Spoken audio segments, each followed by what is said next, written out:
एक लड़की की शादी उसकी मर्जी के खिलाफ एक सीधे साधे लड़के से की जाती है, जिसके घर में एक माँ के अलावा और कोई नहीं है।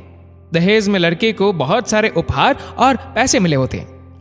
लड़की किसी और लड़के से बेहद प्यार करती थी और लड़का भी। लड़की शादी होके आ गई अपने ससुराल। सुहागरात के वक्त लड़का दूध लेके आता है तो दुल्हन सवाल पूछती है अपने पति से। एक पत्नी की मर्जी के बिना पति उसको हाथ लगाए तो उसे बलात्कार कहते हैं या हक? पति ने कहा, आपको इतनी लंबी और गहरी जाने की जरूरत नहीं है, बस दूध लाया हूं, पी लीजिएगा, हम सिर्फ आपको शुभ रात्रि कहने आए थे, कह के कमरे में निकल जाता है।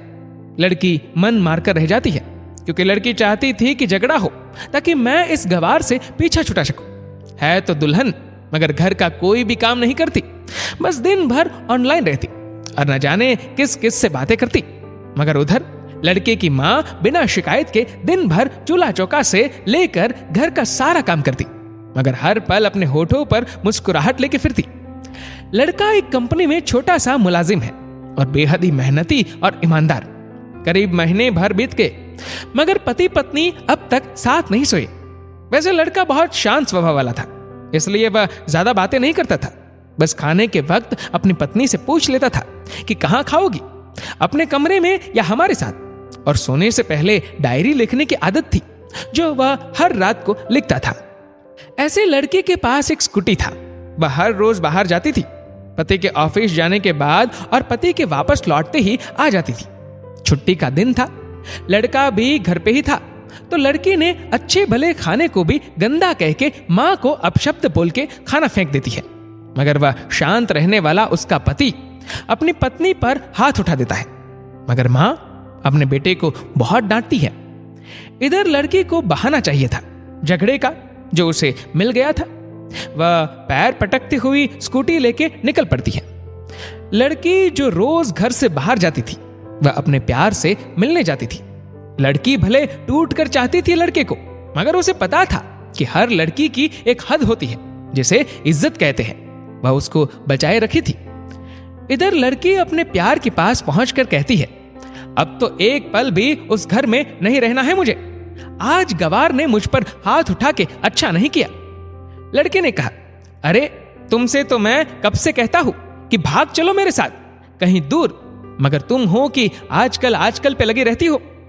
लड़की ने कहा, शादी के दिन मैं आई थी तो तुम्हारे पास, तुम्ही ने तो लौटाया था मुझे। लड़के ने कहा, खाली हाथ कहां तक भागोगे, तुम ही बोलो। मैंने तो कहा था कि कुछ पैसे और गहने साथ ले लो, तुम तो खाली हाथ आई थी। आखिर दूर एक नई जगह में जिंदगी नए सिरे से शुरू करने के लिए पैसे तो चाहिए ना।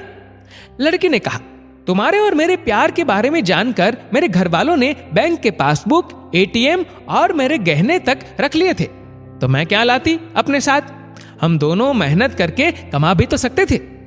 लड़के ने कहा, चलाकर इंसान पहले सोचता है और फिर काम करता है, खाली हाथ भागते तो ये इश्क का भूत 2 दिन में उतर जाता, समझी। और जब भी तुम्हें छूना चाहता हूं, बहुत नखरे हैं तुम्हारे, बस कहती हो शादी के बाद। लड़की ने कहा, हाँ शादी के बाद ही अच्छा होता है ये सब, और सब तुम्हारा तो है। मैं आज भी एक कुंवारी लड़की हूं, शादी करके भी आज तक उस गवार के साथ सो न सकी क्योंकि तुम्हें ही अपना पति मान चुकी हूं। बस तुम्हारे नाम की सिंदूर लगानी बाकी है, बस वह लगा दो, सब कुछ तुम अपनी मर्जी से करना। लड़के ने कहा, ठीक है मैं तैयार हूं, मगर इस बार कुछ पैसे जरूर साथ लेके आना। मत सोचना कि हम दौलत से प्यार करते हैं, हम सिर्फ तुमसे प्यार करते हैं, बस कुछ छोटी मोटी बिजनेस के लिए पैसे चाहिए। लड़की ने कहा, उस गवार के पास कहां होगा पैसा, मेरे बाप से 3 लाख रुपया ऊपर से मारुति कार ली है, बस कुछ गहने हैं वह लेके आऊंगी आज।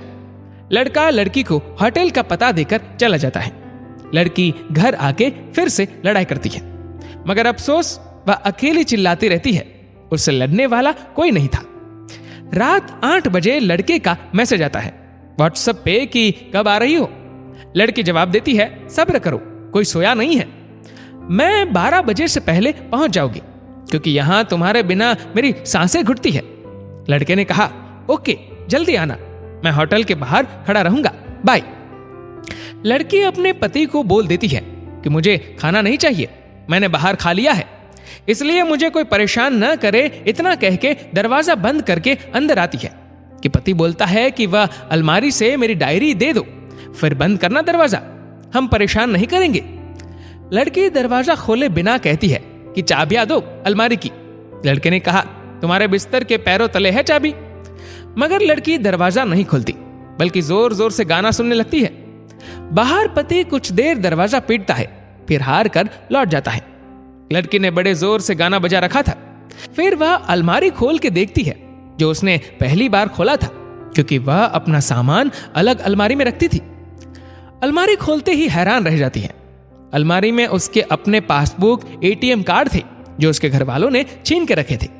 खोल के चेक किया तो उसमें वह पैसे भी ऐड थे जो दहेज में लड़के को मिले थे, और बहुत सारे गहने भी जो एक पेपर के साथ थे, और उसकी मिल्कियत लड़की के नाम थी। लड़की बेहद हैरान और परेशान थी। फिर उसकी नजर डायरी में पड़ती है और वह जल्दी से वह डायरी निकाल के पढ़ने लगती है। लिखा था, तुम्हारे पापा ने एक दिन मेरी माँ की जान बचाई थी अपना खून देकर। मैं अपनी माँ से बेहद प्यार करता हूँ, इसलिए मैंने झुककर आपके पापा को प्रणाम करके कहा कि आपका ये अनमोल एहसान कभी नहीं भूलूंगा। कुछ दिन बाद आपके पापा हमारे घर आए, हमारे तुम्हारे रिश्ते की बात लेकर, मगर उन्होंने आपकी हर बात बताई हमें कि आप एक लड़के से बेहद प्यार करती हो। आपके पापा आपकी खुशी चाहते थे, इसलिए वह पहले लड़के को जानना चाहते थे। आखिर आप अपने पापा की प्रिंसेस जो थी, और हर बाप अपने प्रिंसेस के लिए एक अच्छा ईमानदार प्रिंस चाहता है। आपके पापा ने खोज करके पता लगाया कि वह लड़का बहुत सी लड़की को धोखा दे चुका है और पहली शादी भी हो चुकी है, और आपको बता ना सके क्योंकि उन्हें पता था ये जो इश्क का नशा है वह हमेशा अपनों को गैर और गैर को अपना समझता है। एक बाप के मुंह से एक बेटी की कहानी सुनकर मैं अचंभित हो गया। हर बाप यहां तक शायद ही सोचे। मुझे यकीन हो गया था कि एक अच्छा पति होने का सम्मान मिले न मिले, मगर एक दामाद होने की इज्जत मैं हमेशा पा सकता हूं। मुझे दहेज में मिले सारे पैसे मैंने तुम्हारे अकाउंट में कर दिए, और तुम्हारे घर से मिली गाड़ी आज भी तुम्हारे घर पे है, जो मैंने इसलिए भेजी ताकि जब तुम्हें मुझसे प्यार हो जाए तो साथ चलेंगे कहीं दूर घूमने। दहेज इस नाम से नफरत है मुझे, क्योंकि मैंने इस दहेज में अपनी बहन और बाप को खोया है। मेरे बाप के अंतिम शब्द भी यही थे कि किसी बेटे के बाप से कभी 1 रुपया ना लेना, मर्द हो तो कमा के खिलाना, तुम आजाद हो, कहीं भी जा सकती हो। डायरी के बीच पन्नों पर तलाक की पेपर है, जहां मैंने पहले ही साइन कर दिया है। जब तुम्हें लगे कि अब इस गवार के साथ नहीं रखना है तो साइन करके कहीं भी अपनी सारी चीजें लेके जा सकती हो। लड़की हैरान थी, परेशान थी। न चाहते हुए भी गवार के शब्दों ने दिल को छुआ था। न चाहते हुए भी गवार के अनदेखे प्यार को महसूस करके पल के नम हुई थी। आगे लिखा था, मैंने तुम्हें इसलिए मारा क्योंकि आपने मां को गाली दी, और जो बेटा खुद के आगे मां की बेइज्जती होते सहन कर जाए, फिर वह बेटा कैसा? कल आपके भी बच्चे होंगे, चाहे किसी के भी साथ हो, तब महसूस होगी मां की महानता और प्यार। आपको दुल्हन बना के हम सफर बनाने लाया हो, जबरदस्ती करने नहीं। जब प्यार हो जाए तो भरपूर वसूल कर लूंगा आपसे। आपके हर गुस्ताखी का बदला हम शिद्दत से लेंगे। हम आपसे, अगर आप मेरी हुई तो बेपनाह मोहब्बत करके, किसी और की हुई तो आपके हक में दुआएं मांग के। लड़की का फोन बज रहा था जो वाइब्रेशन मोड पे था। लड़की अब दुल्हन बन चुकी थी। पलकों से आंसू गिर रहे थे। सिसकते हुए मोबाइल से पहले सिम निकाल के तोड़ा, फिर सारा सामान जैसा था वैसे रख के न जाने कब सो गई, पता नहीं चला। सुबह देर से जागी, तब तक गवार ऑफिस जा चुका था। पहले नहा धोकर साड़ी पहनी, लंबी सी सिंदूर डाली अपनी मांग में, फिर मंगलसूत्र, जबकि पहले एक टिक्की जैसी साइड पे सिंदूर लगाती थी ताकि कोई लड़का ध्यान न दे। मगर आज 10 किलोमीटर से भी दिखाई दे ऐसी लंबी और गाढ़ी सिंदूर लगाई थी दुल्हन ने। फिर किचन में जाके सासू मां को जबरदस्ती कमरे में लेके तैयार होने को कहती है, और अपने गवार पति के लिए थोड़े नमकीन, थोड़े हलवे और चाय बना के अपनी स्कूटी से सासू मां को जबरदस्ती बिठाकर, जबकि कुछ पता ही नहीं है कि उनको कि बहू आज मुझे कहां ले जा रही है, बस बैठ जाती है। फिर रास्ते में सासू मां को पति के ऑफिस का पता पूछकर ऑफिस पहुंच जाती है। पति हैरान रह जाता है पत्नी को इस हालत में देखकर। पति ने कहा, सब ठीक तो है ना मां? मगर मां बोलती इससे पहले पत्नी गले लगाकर कहती है, कि अब सब ठीक है, I love you for ever.